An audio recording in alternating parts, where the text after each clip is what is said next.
Hey gang, Zippo. It is Saturday, August 24th. Technically tomorrow's the last day of the Portland show, but typically everybody starts rolling out around 3, 4 o'clock on Saturday. So even though it's supposed to go till Sunday, Sunday's usually not a very busy day out there at all. We'll be heading out. My buddy Chris and I will be heading out to pick up buddy Archie's golf cart for him here in a little bit, but I did manage to find the parts I needed for this little engine that I picked up on Wednesday. This is my second Sears 500, which translates loosely to a WMI, I believe. Very similar to, get it in here, that green engine there. It's another Sears. Two totally different carburetors. And this engine is a reduction gear engine. Paid a little bit more for it, but I think it's worth it. It's my second reduction gear. The BR6 is the first. As you guys know, the green monster that I got 2 years ago at Portland. So like I say, about every other year I'll pick up an engine, and this was this year's. The main jet in the original carb body was, now, and these are teeny tiny little versions of 4-bolt flow jets, just itty bitty little things. But the main jet, somebody tried to take the carburetor apart, did not pull the main jet out, bent it and reassembled it and screwed up the inner part of the upper part of the carb body, and plus the needle was stuck. Float was moving, but the needle was stuck, so I just abandoned that particular fuel bowl and got the one with the 10 on it right there, the upside down 10. Actually only paid $5 for it because I had the guy go ahead and strip everything down off of it. I didn't need anything but the fuel bowl, good main jet, good upper carb body, and of course float and needle. And float and needle were free in it, and jet had never been touched with a screwdriver, so left well enough alone, threw it all together. Did a little bit of tinkering, a little adjusting here and there. Put a different fuel bowl on it, the sediment bowl. Got to tweak that a little bit. It's got kind of a neat gas tank. This gas tank, although it just looks, like a regular old ordinary gas tank, has an on-off valve that goes all the way through from the top down to the bottom and turns your fuel on from here. How cool is that? Thought that's pretty neat. So, but anyway, and then this is the reduction gear side, and you guys might notice something else about this. I'm going to run around to the front. Here is the flywheel side of the engine, and anybody notice anything a little odd here? Look at the whole engine.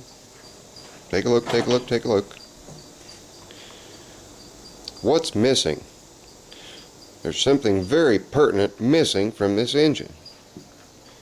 Can you figure it out? Can you see? Do you know what it is? Do you think I'm going to tell you? Well, yeah, because I want to show you guys the engine running. What's missing? Where's the starter cup? Or the start lever? Or the start arm? Or the recoil or something? How do you start this thing? Nothing on the flywheel side. It's got a screen, but nothing else on the flywheel side. Here, I'll show you guys the Sears tag here, if we can get it in there and get the light half decent on it. Yeah, you can kind of read it there. There you go. Alright, now back to the question at hand. How do you start this thing? Person I bought it off of didn't have a clue. I was a little clueless too, must admit, but I thought, well, with it being a reduction gear, if it's a 3-to-1, I can probably just spin the dual pulleys there and get it to start. And turns out it's a 6-to-1, so that makes it even better. This thing had super hot spark right out of the box, so I didn't have to worry about that. But that is how it starts. Starts with a crank. There are 2 pins inside the pulley. So you put a start crank over top of it, crank it to start the engine. How's that for cool? So I have yet to. I'm gonna make a crank for it, and I have not made one yet. So, but this thing starts really easy by hand. It's gonna make a liar out of me, just like you guys always know. Engine's gonna make a liar out of you. My little tripod's drifting on me here. Quit. See if it'll stay there. Okay. Using the Deutz Alice as my tripod. Okay, let's see if she'll start. Just grab the pulley, twist it.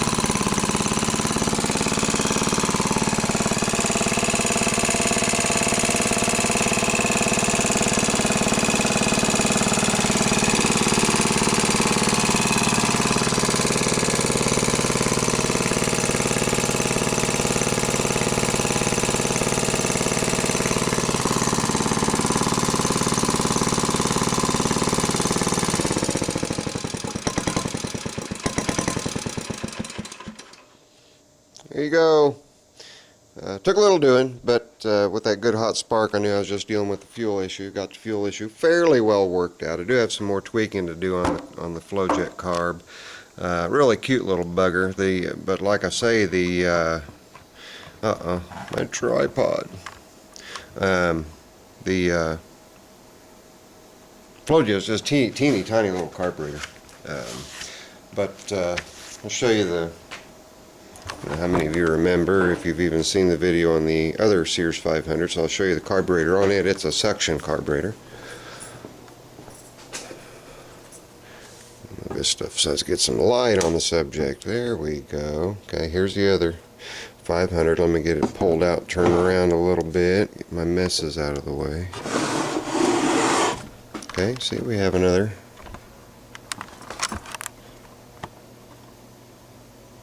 model 500. Of course, the numbers after are different from the 500, the stamped numbers. So, but this one is a direct drive. It is not a reduction gear, and it's more typical of your WMI type engine with the gas tank mounted to the bracket that is mounted to the block. And like I say, here's your suction. A very simple carburetor, no bowl, just simple suction, one metering device. And this entire unit, you unscrew it here, and the entire air filter assembly and choke will come off. But quite a bit different from the other 400. And this one also, if you look down, way down here, there's a little screw. You move that up and down to set your engine speed, static engine speed, just to set it to 1 point as a stationary engine. So quite a bit of difference. As far as years, I'll have to track all that down. I'm not real sure how Honda's, Sears engine designations translate exact. So I'll have to do some searching on that. But there you go. There's the latest edition. Another new little shelf engine to go along with all the other little engines. And the latest non-show engine, of course, was the 5S on the alternator back behind this cart. And I've got my tripod magnetic foot stuck. There we go. That's my running twin. That's a complete single. There's a 16. But anyway, making a short video long. That's it. That is this year's purchase. Also for engine 44. Oh wow, it was so muddy out there yesterday at the Portland show. Slip sliding. I was trying to pull my trailer and traction. I had zero traction with these big wide slick type tires.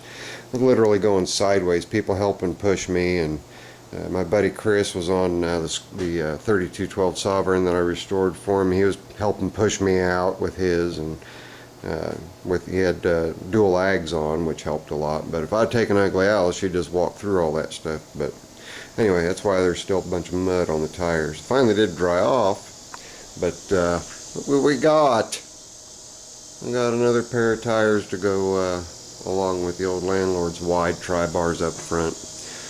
From my good fellas at Cartwheels. They have a website. You guys really need to go check them out. Kurt and Moose and Moosette, they all bend over backwards to help people out there. Do a very good service. I went there Wednesday, asked him if he had some, said he didn't have any with him. Come back and he'd have some the next day, and sure enough, I didn't go Thursday, but Friday when I got there, he had them sitting right there, new pair, still wrapped in plastic. From Vietnam, I believe, where these guys are made. Let me see here. I know I'm just babbling here. This is my lame excuse for a Portland video, I guess you guys can. Yeah, made in Vietnam, right there. How about that? Isn't that weird? Anyway, Firestones. There's Firestone right there. Firestone, made in Vietnam. I guess we get along with some of the Vietnamese, huh? They make tires for us. Too bad they're not still made in America. Haha. But there you go. Had a pretty good time at the show. Wore myself out Wednesday. Went back yesterday with Bad Moon, buddy Chris, and we wore ourselves out running around all day. We were there for almost 12 hours, as a matter of fact. In fact, gone for about 12 hours. I was surprised to get home, find that my dogs were patiently waiting to go outside and had not missed in the house. I've got such good puppies. Anyway, Mud, compliments of Portland, Indiana. Wonderful show. Of course, as usual, friends from the north, our Canadians, were there. And we also filled the entire state board again with visitors from all 50 states, including Hawaii and Alaska. Pretty cool.